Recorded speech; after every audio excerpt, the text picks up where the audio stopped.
already agreed to delaying this. You heard directly from the speaker because he tweeted 2 hours ago that they were sending them this week, Yep. articles. Okay, so he's delayed this. If this is delayed to Monday, what then? How do you get a trial? How do you try to obstruct Schumer from dismissing this? Well, remember, Come back to the microphone, Mike, so they can record it better. remember, once they deliver articles of impeachment, it triggers a whole different set of rules.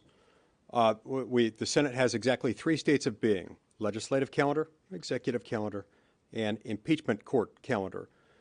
The minute we receive the articles, we are convened, they read the articles, we get sworn in, and then we go about a process to negotiate the precise procedural metes and bounds of this particular impeachment proceeding.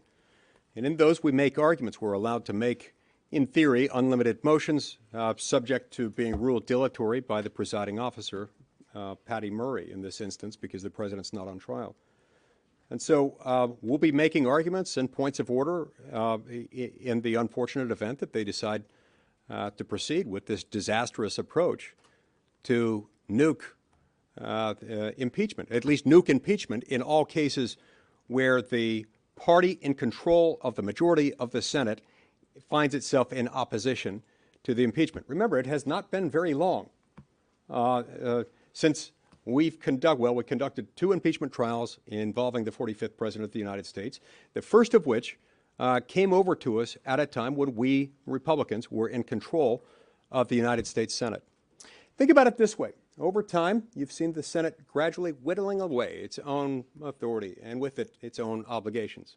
On the legislative calendar, we've seen the Senate and the House sadly transferring a disproportionate share of our lawmaking power over to unelected, unaccountable bureaucrats in the executive branch of government. On the executive calendar side, we've seen ourselves whittle down the number and the percentage, the portion of federal appointees, presidential appointees, subject to Senate confirmation. We'll now have a trifecta if we undertake this task, where we will have yet again narrowed down our constitutional duties, and that's shameful.